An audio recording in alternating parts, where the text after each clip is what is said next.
Hello friends, ये 403 के काफ़ी रिजल्ट्स आ चुके हैं। तो काफ़ी एप्लीकेंट्स जो हैं जिनके अभी तक रिजल्ट्स नहीं आए हैं, तो वो इस क्वेश्चन या इस थॉट में उलझे हुए हैं कि हमने तो सब कुछ लगाया, हमारे डॉक्यूमेंट्स भी सब कुछ ओके हैं, फंड्स भी ओके हैं, सब तो अप टू मार्क है, इंग्लिश का टेस्ट भी दे दिया, फिर भी हमें रिजल्ट अभी तक क्यों नहीं मिला। तो क्या क्या चीज़ें हो सकती हैं वो इस वीडियो में आपको क्लैरिफाई करने वाले हैं।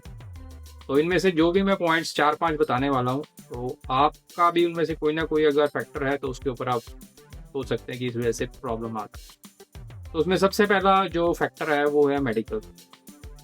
मेडिकल जो है वो हमेशा बैलेट एप्लीकेशंस में पहले नहीं करवाना। अगर आपने अपना बैलेट एप्लीकेशन जब आप सिलेक्ट हुए, सबमिट करने से पहले ही अपना मेडिकल करवा लिया, that can cause unlimited delay. उसका रीज़न क्या है? उसका रीज़न है ये कि अगर आप सबमिशन से पहले मेडिकल करवा लेते हैं तो हैप आईडी आपका पहले जनरेट हो जाता है। फिर जब आप फाइल सबमिट करते हो तो उसमें वो हैप आईडी आप मैनुअली डालते हो, भाई हाँ मैंने टेस्ट करा रखा है और इस मेडिकल का जो मैंने कराया था हैप आईडी ये था। तो इस प्रोसेस में क्या हुआ, आपका जो ऑटोमेशन में फाइल के साथ लिंक होना था ना हैप आईडी, वो मैनुअल रह जाता है। ऑन द अदर हैंड जो बच्चा बाद में मेडिकल करवाता है उसमें क्या होता है कि आप सिंपली लिख देते हो कि मैंने मेडिकल नहीं करवा रखा, उसमें पूछा जाता है ना मेडिकल करवाया नहीं करवाया, तो उसमें आप नो करोगे। फिर जब आप फाइल सबमिट करोगे तो फिर मेडिकल की रिक्वेस्ट आती है वहाँ पे, और वो जो रिक्वेस्ट आती है वो ऑटोमेटिकली आपका जो एप्लीकेशन है उसके साथ मैच रहती है। तो ऑटोमेशन में जैसे ही ऑफिसर, जब आपका मेडिकल क्लियर हो जाएगा, जब फाइल ओपन होगी तो ऑटोमेटिकली वो लिंक्ड रहता है, तो ऑफिसर को इधर उधर घूमना नहीं पड़ता।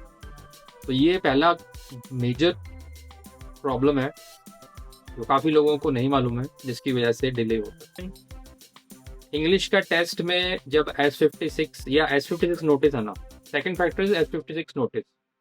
तो जब आपको S56 नोटिस आया हुआ है तो उसको समझ लो, वो अगर आ गया ना तो ऑटोमेटिकली एक स्टेप आप पीछे हो गए, मतलब एक स्टेप एक्स्ट्रा हो गया दूसरे एप्लीकेंट से जिनका S56 नोटिस नहीं है। क्योंकि जब S56 नोटिस आता है तो ऑटोमेटिकली 28 दिन का गैप पड़ जाता है, क्योंकि वो आपको 28 डेज देते हैं रिप्लाई करने के लिए।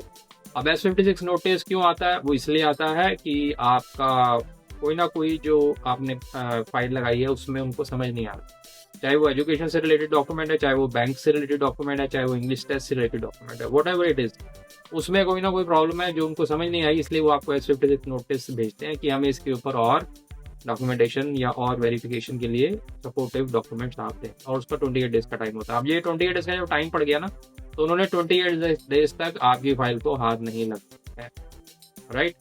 तो ये अगेन डिले करता है, and delay is not accepted in ballot visa, क्योंकि 3000 स्लॉट हैं, जो अच्छे टाइम पे सही टाइम पे जल्दी काम कर गया उसको वीजा मिल जाना, राइट। तो ये भी प्रॉब्लम है।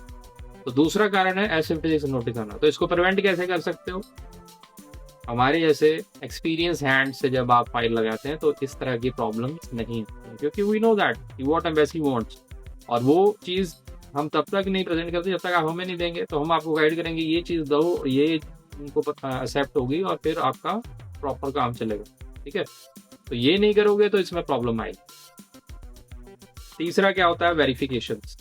अब वेरिफिकेशंस वो अपने एंड पर करते हैं, और इस बार वेरिफिकेशंस पहली बार 2 सालों से ज़्यादा हो रही हैं।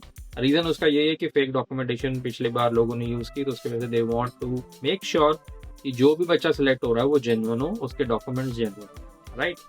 तो वो चीज़ में कई बार, तो अब ये एक चीज़ ये भी होती है कि कमेंट्स में आप लिख रहे हैं कि हमारा तो कोई, हमने पता किया कोई ईमेल नहीं आई, कई कह रहे हैं हमें ईमेल आई, हमारा रिप्लाई हो गया। अब वो ईमेल्स मतलब फंड्स की भी वेरिफिकेशन हो सकती है, आपकी एजुकेशन की भी वेरिफिकेशन हो सकती है, राइट। और चौथा जो लास्ट मैं बोलूँगा वो ओवरऑल प्रेजेंटेशन ऑफ फाइल होती है।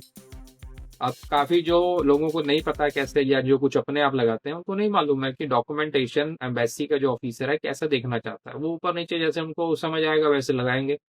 What we know they can't do, right. हमें मालूम है कौन सा डॉक्यूमेंट एम्बेसी ऑफिसर के लिए इस वीज़ा के हिसाब से इम्पोर्टेंट है, वो हम उसके हिसाब से उसको रखते हैं, ठीक है। एक स्टेटमेंट पर्पस बनता है, वो बड़ा सिस्टमेटिक बनाया जाता है हमारे द्वारा, सो दैट ऑफिसर को बड़ा इजीली पता लग जाए कि what is the motive what are the documents, what is the plus points, right. तो वो चीज़ें हम बहुत क्रिस्प तरह से प्रेजेंट करते हैं। तो ये जो क्रिस्प तरह से जो प्रेजेंट करने वाली चीज़ होती है ना, ये डिले और जल्दी, इन दोनों को बहुत बड़ा डिफरेंस क्रिएट करती है। And that is one of the major factor. अब जो बच्चे रह गए हैं ना, ये मोस्टली वही हैं जिन्होंने अपने आप फाइल लगाई है या इन एक्सपीरियंस हैंड से फाइल लगाई है, उन्हीं के डिले हो रहे हैं। क्योंकि ये 4-5 फैक्टर में से डेफिनेटली आई एम श्योर आपने एक ना एक कुछ ना कुछ गड़बड़ की होगी। तो अब ये मैंने आपको बता दिया। अब फ्यूचर वाले जो एस्पायरेंट्स हैं वो इससे एक सीख लें कि जब भी फाइल लगानी है, गोल्डन चांस जब आपको मिला है, तो एक्सपीरियंस हैंड्स लाइक अस जो इकोनॉमिकल पाथवे में बहुत ही इकोनॉमिकल रेट्स पे आपको ये फाइल लगा के, राइट। आपको हमारा, और इसके अलावा एक और चीज़ भी आपको गाइडेंस मिलती है कि आगे इसको कैसे यूटिलाइज करना है। आप ऐसा तो है नहीं 2 साल काम करके वापस आ जाओगे, राइट। आपने पक्के होने जाना ना, तो वो उसके लिए कुछ स्टेप्स आपको लेने पड़ेंगे, तो that will guide you, right. तो होप आपको वीडियो चला होगा, लाइक शेयर सब्सक्राइब जरूर करें। Thank you very much, bye bye.